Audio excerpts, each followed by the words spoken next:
This is your family's first and most important line of defense against Mother Nature. When she strikes, make sure you call the people that I trust, my family and friends at Exterior Home Solutions.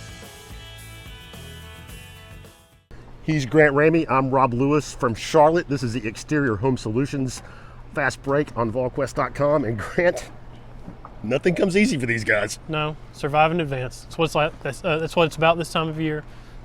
Showed you could win a game in a different way. Going back to defense only, 3 for whatever they were from the three-point line. 3 for 25, shooting 35%, whatever they won. Rebounding, they won points in the paints. They won turnovers, points off turnovers, second chance points. Dalton Knecht didn't look like Dalton Knecht, but he has 18 points and he hits 4 free throws there late. And Tennessee made foul shots in general. I thought that was huge. I mean, it didn't matter Thursday night against St. Peter's, but what were they, 12 to 18? Right. It wasn't good. But I've watched this team all season miss foul shots thinking in March that's going to hurt. And for them to survive and to give a 12-point lead up and get it all the way down to whatever it was, 1 or 2 in the closing minutes and survive, that's a big deal. It was huge. I mean, you mentioned Dalton was 4 for 4. Jonas Aidoo hit 2 huge free throws in the final minute. And he had gone 1 of 2 the time before, which made it, I think a 3-point game. But he came back, second chance, 2 for 2, made it a 4-point game.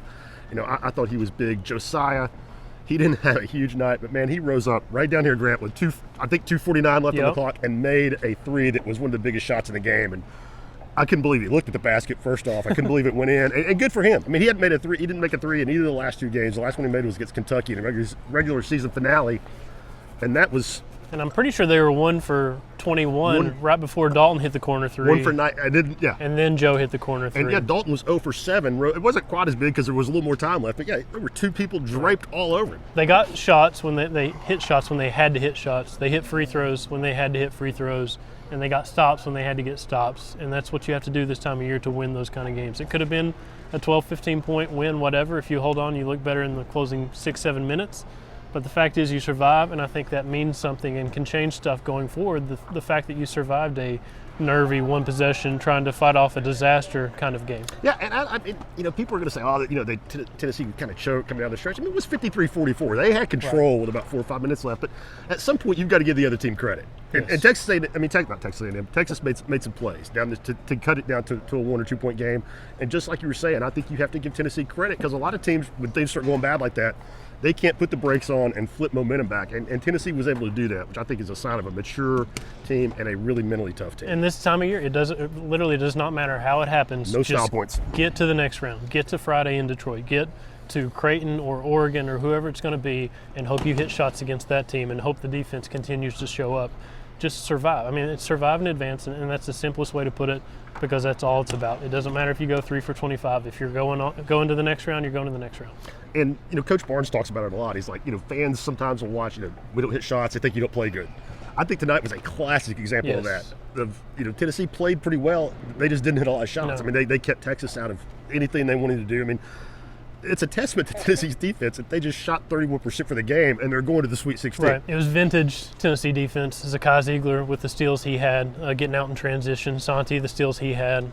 Just the pressure, taking Tyrese Hunter and speeding him up, limiting Max Abmas in the backcourt. It was that defense that Rick's been known for and for so long, and they've relied on it, and it carried them tonight. And there wasn't a lot of offense, Grant. One of the biggest offensive sparks of the night. I think we all had it. Tobe Awaka. 8 first-half points in 6 first-half minutes. Bless his heart. I mean, without him, no, they lose that game. Tennessee had 28 points in the first half, and Tobe had 8 points in 6 minutes. You just can't overstate how big that was in hindsight. And the way they were doing it, they were dumping the ball into him. He was taking a couple dribbles, and he was finishing around the rim, and he was carving out his space, and he was crashing the glass. Now he's got to avoid foul trouble. He can't do it. It seems like he's impossible for him to do that. But when he's giving them 10 and 6, that's a huge difference. It's enormous. I mean, it's just enormous. And I mean, you just can't say enough about the kid. I mean, how hard he works and how, that just all this. You just look up tonight, and Tobe's been in the game for 3 minutes, and he's got 8 points. Just, and in hindsight, that turned out to just be You have to have those kind of performances this time of year if you want to keep going. And they're going to keep going because of that. I mean, especially if Dalton's going to go 5 of 18 from the field. If Zakai's going to go 2.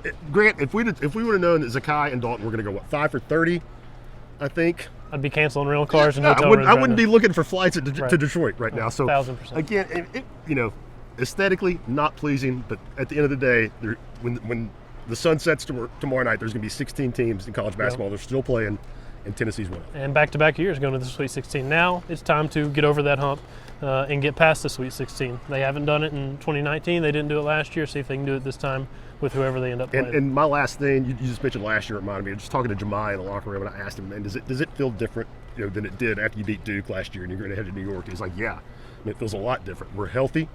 Yeah. And we've got Dalton. I mean, it's to me. I mean, when they got to the Sweet 16 last year, it was just a grind. And tonight was a grind, but still, they've been a top 5 team all year long. It's expected. They've got a first-team consensus All-American, and they have Zakai. It feels a lot different, I guess, Grant, is my point, than it did when we were doing the same thing in Orlando. And it feels different because they survived a game like they lost last year against Florida Atlantic, where shots weren't falling. So for them to show that they can rely on their defense if they have to, hopefully the offense shows up better moving forward. But the fact is, you're still alive. Still alive. He's Grant Ramey. I'm Rob Lewis. That's it from Charlotte. We've got tons of coverage coming up on the site after the game. This has been the Exterior Home Solutions. The next one will be the Sweet 16 edition from Detroit.